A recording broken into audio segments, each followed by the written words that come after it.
your tech girl, Mary, and welcome back to our YouTube channel. So, wakas magagawa na rin natin yung pinaka-inaantay nyo na full review ko ng Samsung Galaxy Z Flip 4. If you remember, a month ago, nilabas ko yung aking first impressions dito sa smartphone na to. And we all know that this is the most fun and portable device that Samsung is offering right now sa market. It can also be one of the most aesthetic-looking smartphones out there and probably the most sought after din, lalo na sa mga mahilig manood ng K-dramas. But of course, it's not all about that.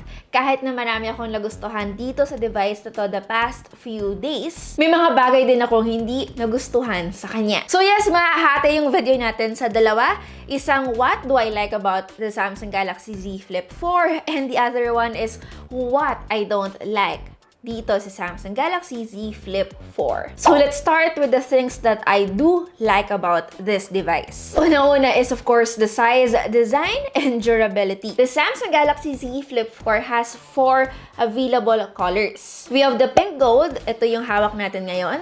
We have the blue, Bora purple, and of course, graphite. Honestly, nag-stand out naman talaga sa aking mata yung pink gold colorway nung una kong silang nakita. But then, the longer I use them without a case, syempre nakikita ko yung color niya, yung pinaka-bare appearance niya, and I can't help to think, mas okay siguro no kung it's a darker shade of pink. Honestly, kung makikita nyo nga dito sa ating A-roll, may mga times na nagmumukha talaga siyang white or even near cream katulad ng nakita nating kulay sa Z Flip 3. Kung maaalala nyo, if you will go back to my very first and second review of their Samsung Galaxy Z Flips, malalaman nyo na hindi ko sila masyadong nagustuhan. I experienced quite a lot of issues due to its screen durability and yung size ng kanyang cover screen. Pero in fairness, may character development yung mga flip phones nila noong lumabas yung Z Flip 3 and even this new Z Flip 4, talaga namang nasagot lahat halos ng problema ko. Honestly, I'm loving the ultra portability of a folding phone na ganito kaliit. Pwede kong ilagay na lang basta-basta sa bulsa ko. It's light enough to handle when I need it to. And yung clamshell style niya also has me less worried about how I handle it. Buti na lang guys, Samsung has really refined the overall design. Mas flattened na yung edges natin ngayon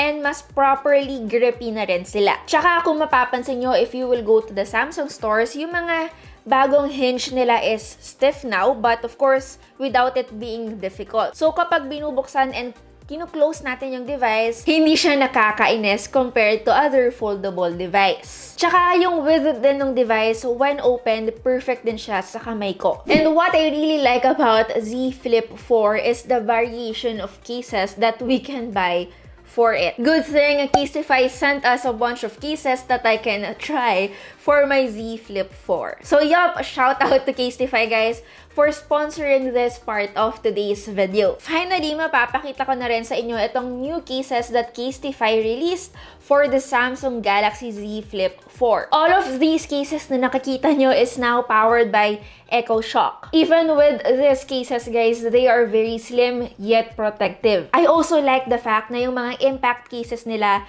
are made from 65% recycled and plant-based materials and shipped to you with 100% recyclable packaging. They also have new and vibrant colors na pwede nating mapagpilian. Aside from the clear cases, meron din silang hazel purple, baby blue, and kiwi. Lastly, we get to design and customize our cases. Pwede kayo mamili ng favorite color nyo to print and match with your phone and style. And lastly, the most important one sa pagpili ko ng case is lahat po ay nagsusupport ng wireless charging. So punta lang kayo sa www.casetify.com/MaryBautistaYT to get 15% off sa mga bago nyong cases. Okay, so next thing that I like about the Samsung Galaxy Z Flip 4 is yung kanyang performance and the battery life. Yung bagong Snapdragon 8 Plus Gen 1 na meron tayo dito sa device na to is really doing a lot right. The phone is buttery smooth and mabilis talaga siyang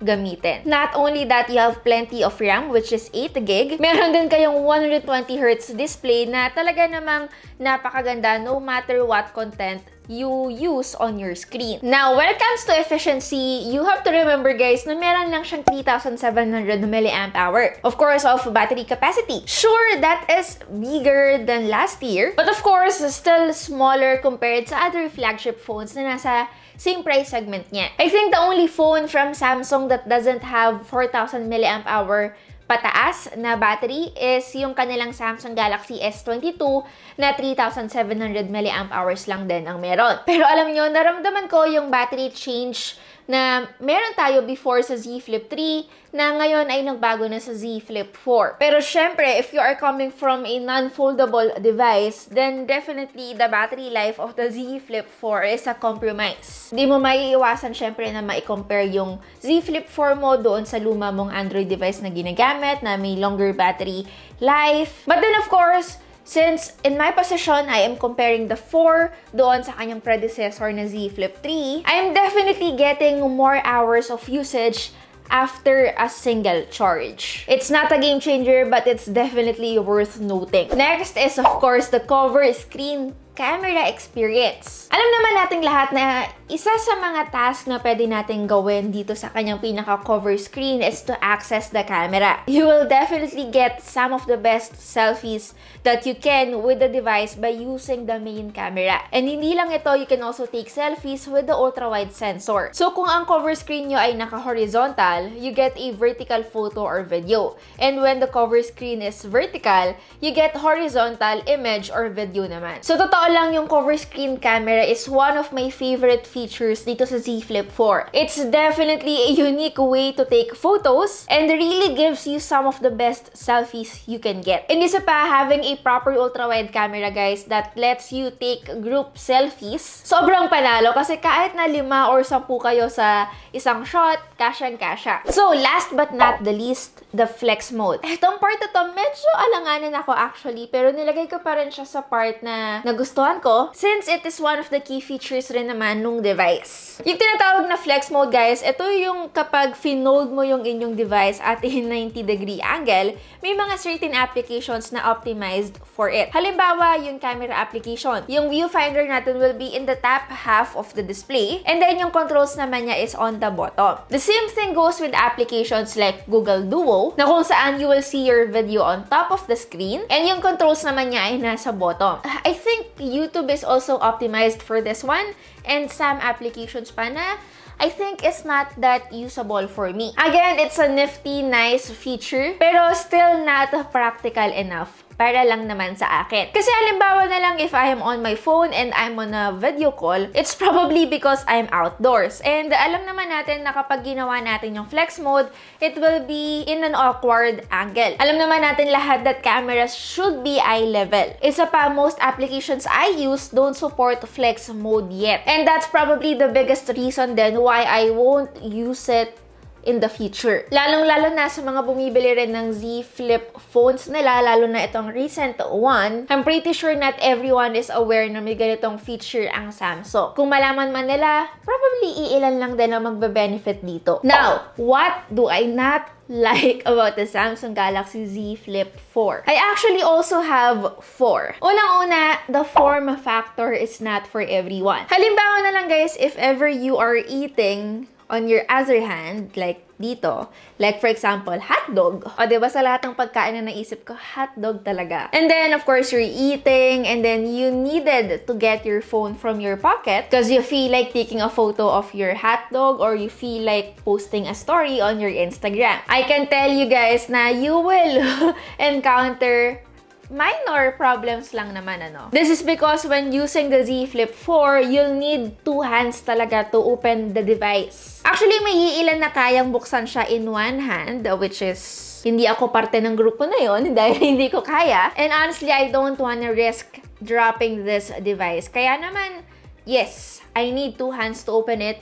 So, kung busy yung isa kong kamay, medyo hassle lang naman ng konti. Second is, of course, the cover screen is a little limited. Nung una, sinabi ko na gusto ko yung cover screen because of its camera. But aside from that, medyo nakukulangan pa rin ako sa mga pwede nating gawin sa kanya. Well, there's a lot that you can do with the Z Flip 4's screen that doesn't require you to open the device. For starters, of course, you'll see the time, date, battery percentage doon sa ating main cover screen. You can also customize this with your own imagery. Meron din siyang always on display option which is turned off by default. But since nature nga ni Z Flip 4 na medyo mabilis nga siyang madrain compared sa other flagship devices, you can always turn this off. Ang hindi ko lang gusto yung lack of customization for quick settings. Kasi syempre, if there is just one thing that I'd want, it's the ability to quickly put the phone on Do Not Disturb when I go to bed. And wala tayong ganong option dito. Isa pa, unfortunately guys, yung ating pinaka-cover screen doesn't really show you the full picture when taking photos. Don't get me wrong guys, I like the overall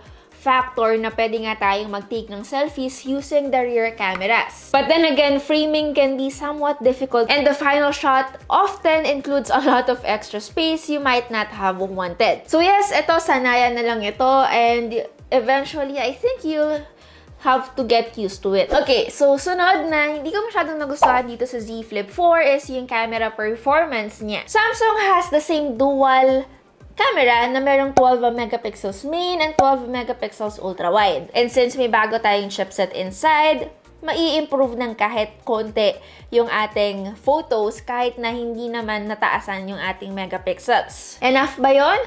Actually, it depends sa kailangan nyo. But I did notice na yung ating wide camera gets more light.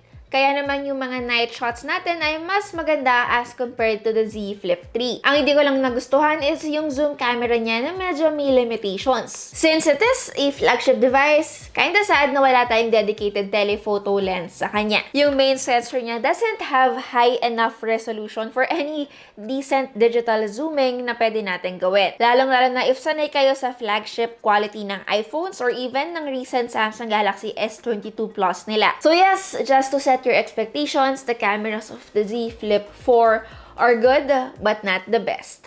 Lastly, that I don't like about the Z Flip 4 is the charging capability. It still is unimpressive, katulad ng meron tayo sa Z Flip 3.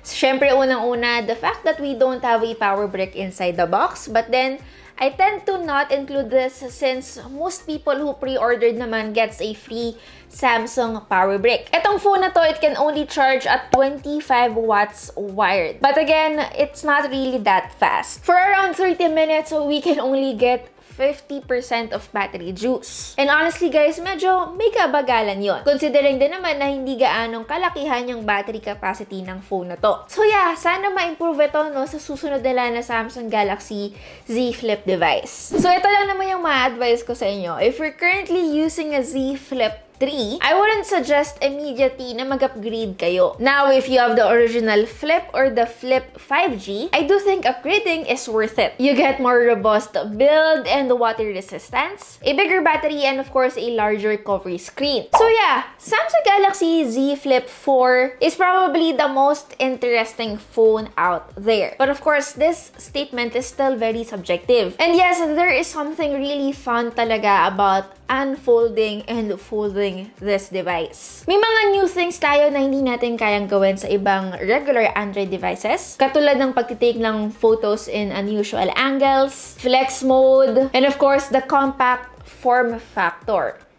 But again, at the end of the day, ang Z Flip 4, it behaves just like any other Android device when unfolded. So yeah, sana nakatulong talaga itong video natin for today, lalong-lalo na sa mga nagbabalak pa rin to purchase the Z Flip 4. Of course, at the end of the day, it still is up to you. It depends on your budget and the lifestyle that you have.